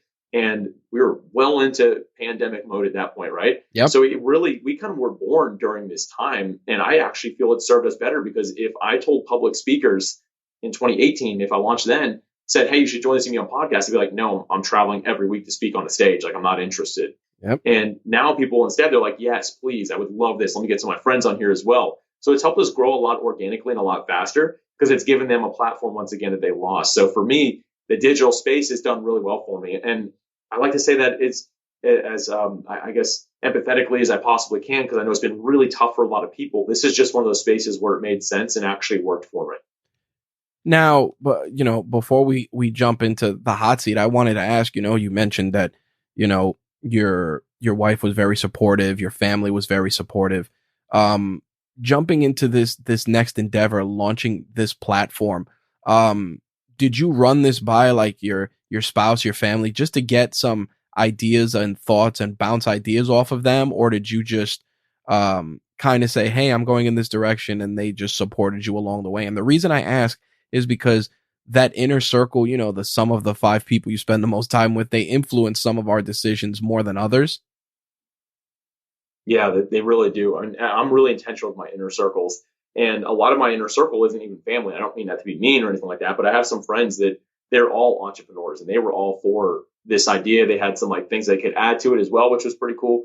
But regarding my family specifically, first off, of course, I'm my wife and I are very close, and obviously like we're spouses, but I feel like not everyone's close with their spouse. Very true. We've done a lot together, and so I brought it straight up to her. I was writing on the whiteboard, like, hey, I think I want to do this. Like, this is what I'm thinking. I mean, the name PodMatch, she's the one who came up with that, which I think is a fantastic name. But that was her. That wasn't me. So she like jumped all in with it. And my family on both sides, I'll use her side of the family as well. Maybe at first didn't really understand. They're not necessarily super techie. Like I think my dad definitely got it, but like some others in the family, they're like, what? Like, is this a real, can you make money doing this? Like, is this a job? Like, and all those things. But overall, they were very supportive. Like they could see the passion. They knew that I was strategic with what I was doing. Maybe a little bit worried about at some point, because when I made the shift, when I left the corporate world and I was focusing on PodMatch full time, I was not still this day, actually, my first paycheck is in 2 weeks that we'll take from the business, but we've just been reinvesting all of it. And so people were like, wow, you're going to not make any money like at all. And thankfully my wife and I had some savings, but it was one of those things that was like, yeah, that's me risking the good for the sake of the potential great. It was a very calculated risk. Like I knew the direction I was heading and the writing was on the wall, but getting support in that I thought would be tougher than it would. Again, some people they were validly concerned. They're like, okay, have you really thought this through and blah, blah, blah. But nobody in my family or my close group of friends was like, this is a bad idea. Like that didn't happen. Some people challenged my thinking to make sure I had really thought it through enough, but thankfully I had. And the one story I'll share with this though is actually like specifically with my dad. I called him before I was leaving the aerospace industry, before I put in my notice. I was like, hey, here's where I'm at. Here's what I'm doing. And I was actually nervous about that call because again, my dad helped me get my start in aerospace 15 years prior to this. And he's a legend in that industry. And when I told him this, I was on the phone with him. I was like, what do you think of all this? Like, I just shared, I'm like, hey, I think I'm going to leave. I think I'm going to pursue this. He's like, I think it's a great idea. He's like, I think that you should do this right now. He's like, this is the best time in your life to do it because it's never going to get easier. It's never going to get better. He's like, I support it 100%. And that to me, like really meant a lot to hear my dad say that. Like, he was like, you really need to do this. Like, you've got something here, go for it, take the risk and make it happen. And kind of having like that sense of peace, like that meant a lot to me to be able to have that conversation with my dad and know like, okay, like I even got buy-in from one of the most successful people I've ever met in my life that just happens to be my dad, that I should go ahead and do this. And the rest was kind of history, man. But I'm blessed to have just so many supportive people around me that have really helped me along the way. That is an outstanding way to close out this portion of the show. And I think that there's a lot of value in making sure that you surround yourself with people that are, like you said, they're going to support you, but they're also going to challenge you in not a judgmental or, a quote unquote hater fashion, but to really challenge you, to really say like, hey, did you think about this? What about this? Who is your target audience, etc. Because again, we're so in love with our idea at the time that maybe we didn't notice that, hey, this or this other thing. And we need those people to kind of keep us in check. Yeah. And having those people, that's all about having that right inner circle that will really be honest with you. You can't just have people that are fans of you be your inner circle, like people that think you walk on water, right? Like you can't have those people around you all the time. It's got to be the people that are going to call you out on your stuff or like make recommendations in a loving way. And again, I am so thankful that I really do have great inner circles. The people that are closest to me, man, they make me a better person every time I have a conversation with them. And that, I know that's a rare thing, but that's one of the most beneficial things I've ever had in my life is that inner circle. There you go. All right. So the next part of the podcast is what I like to call our hot seat, just a series of rapid fire questions covering your interests, some of the stuff that you use to generate content, etc. And again, just real quick and painless. Right. All right. So obviously you've been an entrepreneur for quite some time. What is one of your non-negotiables when it comes to business? Integrity. You've got to have integrity in what you're doing. You've got to stand behind what you're doing. Nothing sketchy. It's all got to be above board. So integrity is my number one core value. And I translate that into everything I do business wise. Nice. When you turn on your phone, what are 3 mobile apps you can't live without? Yeah. So, it's funny because I'm not like a big social media guy. So I actually don't have any social media on my phone. Wow. But I really like, Spotify, man. Like Spotify is where I listen to my podcast. It's where I listen to music. It's one of the greatest inventions ever. In addition to that, I I really enjoy this app called Fabric, which helps you really manage your friendships and be intentional with people in your life. So it's just like one that asks you when the last time was you followed up with your close friends and things like that. So Wow. yeah, really enjoyed that a lot. And I do a lot. Like I'm a believer. I follow Jesus, and I have a Bible app that I really like. It's where I keep all my notes and things like that. So those are kind of like my three big apps that I really like to keep up with. Nice. I'd have to check out Fabric. I think that's a good Fabric you is know, amazing. I'm a big person on checking in on people. Like I'll just, like I'll message, hey, how's it going, etc. But you lose track of some people more than others just because life gets in the way. But that is an outstanding concept. So very cool. I just learned something new there. Yeah, absolutely. Obviously you said you were using your Blue Yeti when you first started. How has your equipment changed from when you started to now? What are you using now? So not much has changed, but I am in the process of doing that. I am working with a Rodecaster, and PodMic is the newer tech that I'm using. And then for actually doing recording, I'm using, because it's all remote now, right? Even Yep. if I'm recording with somebody who's technically local here in Jacksonville, I'm still doing it remote, and I'm using Squadcast now for that. And upgrading these things has actually been really helpful. So it's kind of all coming together still. I'm working on my home studio. It used to just be an office. Now it's turning into a home studio to make sure it has decent sound and things like that in it. Yep. But yeah, it's a work in progress. I'll say that for me, this stuff doesn't come natural at all. Like I've had to learn and ask a ton of questions, but yeah, so the Rodecaster and PodMic is kind of the direction I'm heading in right now. I can tell you as a person who has a Rodecaster in their studio and has kitted out their studio with a lot of Rode equipment, probably one of the best investments I ever made. Nice. I am glad to hear that. Thank you. Yeah, Because that's it's the expensive, man. Like it's when I hit purchase, not that I have nothing wrong with spending money, but I'm like, man, there's a lot of stuff that looks really good, has good reviews, and it's like a quarter of the price. I'm like, I hope this is actually worth it. But I'm glad that you said that. Well, you know what? You know what? Just as a side note, what made me want to do it was the fact that to run my shows over time, I was using a lot of equipment. So it's like you have your mixer. I had a noise gate, to make sure I didn't have any outside noise, an external recorder. So by the time you tally all that up, you're like, I already spent, four, five, $600 on the equipment. So all Yeah. I'm doing is the joke my friend likes to use is sell your drugs to buy more drugs. So all I did was I took all of my equipment and I sold it. And I said, well, this should cover the cost of the Rodecaster Pro. And it more than did because I made a little profit also. Nice. But that Okay. was exactly it. I said, okay, I don't need a recorder. I don't need a noise gate.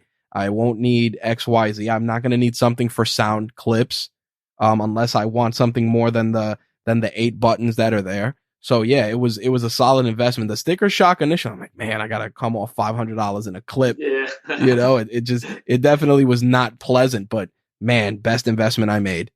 Cool. I'm glad to hear that. It reinforced that. I'm sitting here looking at it right now. So thank you. Glad to hear that. There you go. What's one website you recommend to people often? Outside of my own websites, Yep. because of course I recommend those. I really have been enjoying. There are so many different websites I visit, like that I like to read on and things like that. Let me just look one of these up that like I'm recently on. Um, I really like Michael Hyatt. I'm going to stick with that. I know I already mentioned him earlier, but he has a really good blog. It's all based around leadership and success, and I just think he does a really great job. Nice. Do you edit it? Do you edit or work in silence, or you play music in the background? And if so, what's playing? Man, I'm always music, and not that I mind silence too much, but I feel like my mind wanders less when there's something behind me. So I Gotcha. really like things like maybe progressive trance or like deep house type of stuff. So it's kind of like more EDM type music, but usually without vocals and stuff while I'm kind of working. I like Right. that pace. But at the same time, I really love classical, like anything that's a classic. I love strings and things like that. So just being able to hear that in the background, those are the type of things that I really enjoy while I'm working. Nice. Obviously, as a person involved in entrepreneurship and podcasting, I'm sure you read a lot to stay informed. What was the last book you read? The last book I read, I'm actually right in the middle of one right now.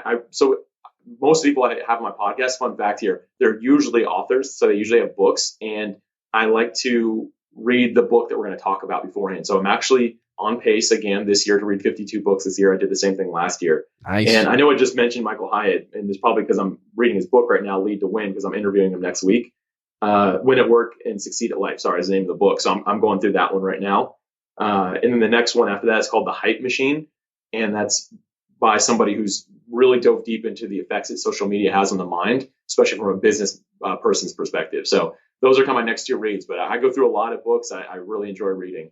Do you prefer to read a tangible book, or do you read digital, or do you do a mix of the two? Because for sake of time, because I'm reading at such a high pace, I have to do a mix, but I definitely prefer sitting at the beach or sitting by the pool and reading a physical book. Like, to me, nothing beats that. Like, that is a fun, relaxing way to spend an afternoon. That is kind of rare, so I don't want people to get this visual that that's me every day. It's usually digital that I'm reading, but if I had a preference, I'd love to be sitting at a pool all day, every day, reading books and getting nothing done. So it's probably not a good idea. But anyway. How do you unwind at the end of the day? I have a pretty strict evening routine. So the last hour of the day, I'm putting my phone away. I'm putting work away. I'm being mindful with doing some stretching and things like that. I decompress and hang out with my wife as well. We just have some good conversation, things like that. I'm very intentional at the end of the day to make sure that I'm finishing it off that way. And it's very relaxing. Helps me really get in the right mindset to go to sleep and wake up and kind of tackle the next day. What's something you purchased recently that's less than $100 that made your life easier or just more enjoyable? Less than $100 that did that, huh? You know, I'm not a minimalist, but I barely ever buy anything. I'm looking to see what help with that. You know, I'm just gonna stick with the kind of the studio that I'm building on. I bought some LED lights that are like they're cheap. They were under $100, but they're like game changers, man. Like, they make the room look like a studio, which is awesome. So that's something that's making my life easier instead of having to mess around with moving lighting around. Like, one of these LEDs, I have 2 of them, but even one of them makes a huge difference. Nice. That's it. That's always one of those things that I always tell people, especially now that we got to do more stuff on camera. I'm like, listen, as much as I hate to admit it, lighting matters. Yeah. And at first I was moving like these little lights around every time. I'm like, man, this is such a pain. I got one LED, turned it on. I was like, oh my gosh, like, this is a game changer. So it made my life a lot easier. I no longer have to move anything around. It saves me about 5 minutes every time I'm going to record. So that's nice. Obviously, you know, we talked about toys a little earlier with your G.I. Joe collection. Was that your favorite toy growing up, or what was your favorite toy growing up? Yeah, it was definitely G.I. Joe. As a matter of fact, I told you I sold all of them. That wasn't entirely true. I kept one. There was one, I believe the name of it was Shockwave, and it's this like SWAT trooper guy. And for whatever reason, I've just always kept that one. I'm not one, again, to have a lot of stuff, but it's literally sitting on a shelf right next to me, next to a little Yoda toy. My second love, if you will, was Star Wars, and I didn't have as many of the action figures or anything like that because the GI Joes were built so much better. Right. But I love the movies, and always like imagination land, like playing with lightsabers with friends growing up. Like, if you throw a lightsaber at me right now, I'd still know what to do with it. Let's put it that way. So. So it's funny now, you know, obviously with the change in things and how we consume entertainment, we're not going to the movies anymore because obviously theaters aren't open. But what was the last movie you watched? In theaters, the last one? No, last movie you watched recently. Oh, yeah. Oh man, that's a great question. What did I recently watch? You know what? Actually, this is funny. I watched 3 nights ago, or last weekend. Sorry, it was a full week ago at this point. I watched Shrek, the first one. I hadn't seen it in probably. Yeah, I don't know if you know this, but that movie came out 20 years ago. Like, This year makes 20 years. And I hadn't seen it in probably 15 years or more than that even. So it was a fun, enjoyable watch, just me and my wife hanging out, and I laughed a lot. So that was the last movie I consumed. Yeah, Shrek. It's funny. I always I resonate with that movie, especially when he says I have many layers like an onion. You know, it's funny. I didn't realize how much I still quote that movie today, and I hadn't seen it in that like 15 years. There's like things that I say. I'm like, this is from this movie from my childhood, man. Yep. Like, I should have been more careful with what I consumed as a kid, but that's another topic. Last one is, I call you, Alex, a year from now, and I say, where are we at with PodMatch? How are things going? What would you hope to respond with? Yeah, I'd hope to really be serving that broad audience where I'm saying I don't have that immense clarity right now, to really have that and know how to really be impacting more podcasters in a more meaningful way so they can produce great content for people. And with that said, also a mature product that I'm not spending every waking hour working on. I'm not necessarily at that point, but it is a lot of work. I'd like to really have that streamlined. So again, serving people well, but also not taking up all my time. So I'd be working on some other dream projects that I have in the mix that I can't wait to start. But that's what I'd like to be sharing with you in a year from now. Awesome. All right. The last one to close things out, we like to do what I call reach one, teach one, just one piece of actionable advice for our listeners on the way out. For you, I'm going to frame the question a little differently as I have for the last few guests, especially because you're a public speaker. You're tasked with speaking in front of a group of high school seniors. And what's one piece of advice you would give them in terms of starting and getting into the business world, whether it's as a person that's doing a 9-to-5 or a person that's starting their own business? Yeah, there's a reason that I'm going to share what I'm going to share. And I want to give a little backstory to it real quick here. But when people are going into, when I say people, kids are going into kindergarten, there was this giant test that was done. It was like 1,000 different kids they asked. They said, hey, are you creative? When they were getting into that. And 98% of these kids said yes. And they did the same test on kids that were leaving high school. They asked 1,000 of them, hey, do you think you're creative? And only 2% of them said yes. Wow. And here's the thing. I realized that people that actually change the world, whether in a corporate job or if they're actually being an entrepreneur, are the ones that are the most creative, the ones that can come up with creative solutions and ideas. So what I want to tell to somebody, if, hey, I'm talking to a group of seniors, they need to begin flexing that creative muscle, because it really is a muscle in the system that we have for schooling. Not saying it's wrong or anything like that, but it's not built in a way to flex your creative muscles. It's more so you can follow a system. And when you follow a system, like you said earlier, Rich, like we become a bit of a cog. Not that there's anything wrong with it, but if you want to change the world, you have to be creative and figure out how to solve people's problems that way. So if I was talking to a group of high school students about to graduate, I would tell them, start flexing that muscle every single day by writing down just one idea, super random. Think of a problem you've seen in the world, write down an idea to change that problem. Don't even take action on it. Just write it down and think about it, and do your best to continue to flex that creative muscle to build that back up so you can say, I am creative. And when you feel that you hit that point, start serving the world with it, solve people's problems in creative ways. And I believe that's how you really make a name for yourself. Man, that is one hell of a way to close things out. Alex, thank you so much for taking the time to share the toys and tech of your trade. Just one last time, let our listeners know where they can find you and keep up with your work. For sure. Rich, first off, this was an honor to be on the show, man. I had a blast today. Can't wait to share this with everybody that I know, because this was just a really good conversation. You're a fantastic host. If anyone's interested in finding out more about me, you can just go to creatingabrand.com. That's where I do everything. That's where my podcast is at. You'll see links to PodMatch. Everything that you need is there. But I really think that what Rich is doing here is a great place to hang out. So again, honored to be here with you today. I appreciate it. Just a quick side note for those of you that are looking for a way to get guests for your show. I cannot endorse PodMatch enough. Alex put a lot of work into it. He pitched me personally to check out PodMatch. I'm glad I did. Keep it in my toolkit. And I'm just glad to be able to share his story with all of you. Alex, once again, thank you so much. Yeah, thanks, Rich. What an awesome conversation with Alex. I'm really glad that we finally got to sit down and chop it up for an episode of Toys and Tech of the Trade. And as I said during our conversation, I'll reiterate it once again. If you are looking for a way to get guests for your podcast and don't want to go through the constant exchange of DMs and emails and gatekeepers, PodMatch is a great service. I feel that it is on the come up with a few other services in terms of being really beneficial for podcasters. Alex is super approachable. Whether you message him on LinkedIn, reach out to him through PodMatch, or email him, he's always ready to answer questions and really help you walk through the service with just a really great can-do and personable attitude. Alex, when he's not on LinkedIn or doing his podcast, you can find him on Clubhouse if you're on the Clubhouse app. Give him a follow there. He's always in a podcasting room, sharpening his toolkit, showing off PodMatch, trying to really do it in a non-salesy, spammy sort of way. And I think that that's incredibly refreshing. As a podcaster that's been doing this for a long time, I like the stuff that really sells itself. It just makes it so much easier that you don't have like, oh, take my course and do this and watch 8 videos and all this other stuff to really get the gist of a particular platform or service. PodMatch was easy, signed up. Within minutes, I was set up for the podcast, and then a few days later, I set myself up as a guest.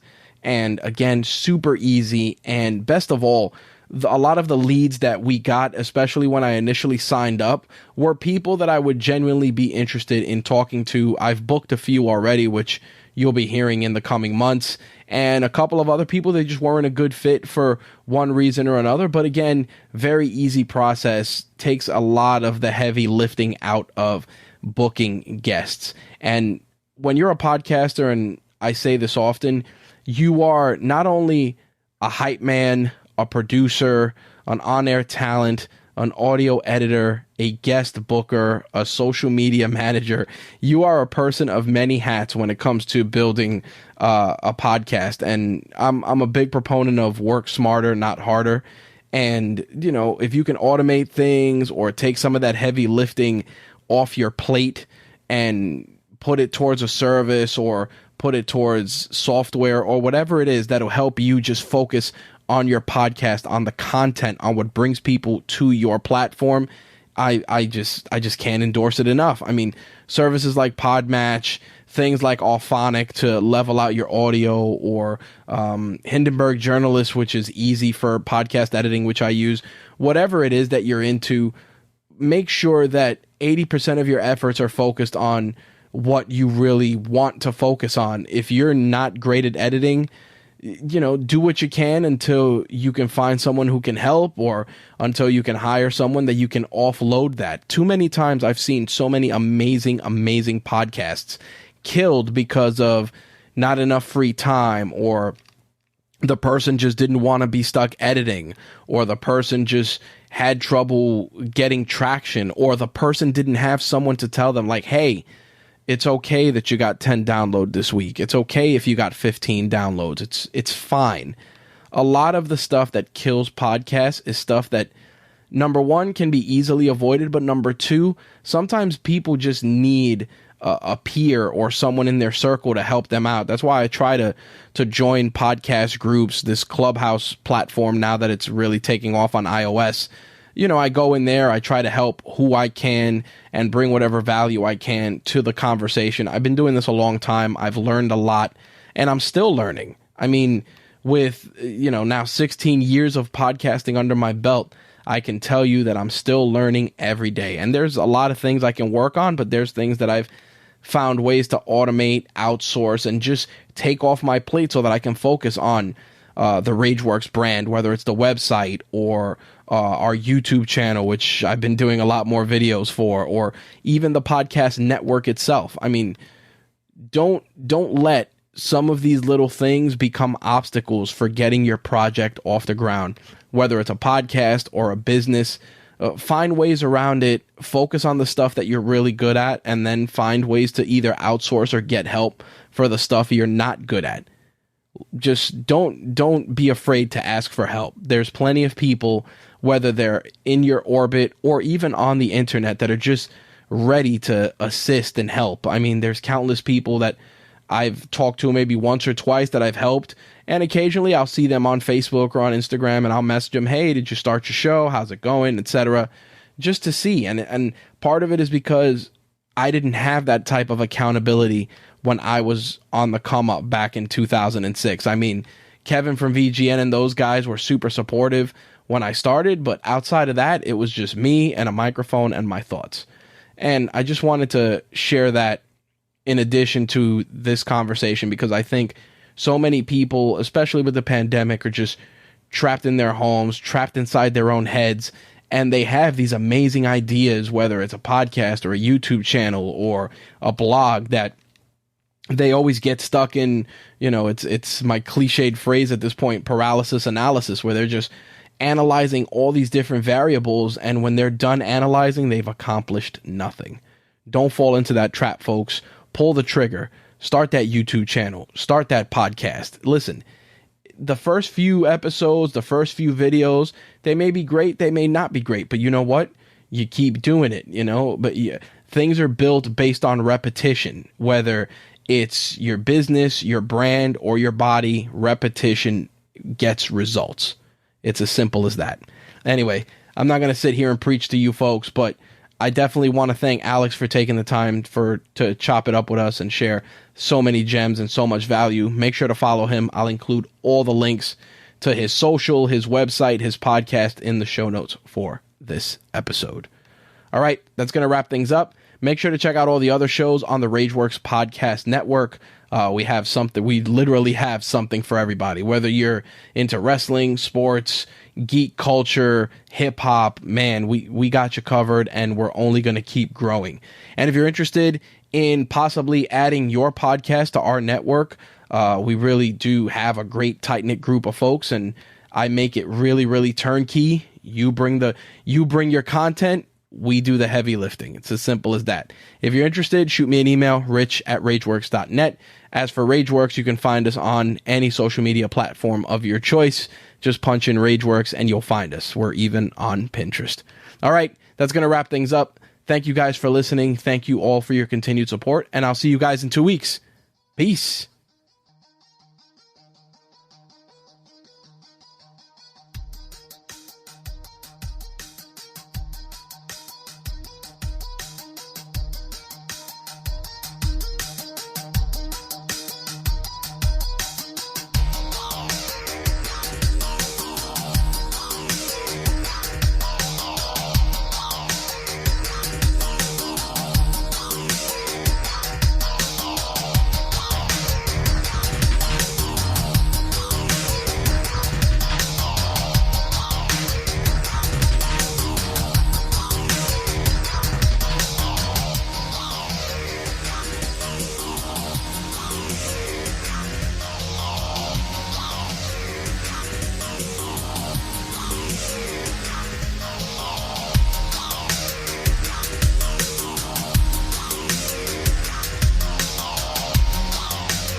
Toys and Tech of the Trade is part of the Rageworks Podcast Network, your source for rants about gaming, entertainment, and the works. Visit us at rageworksnetwork.com.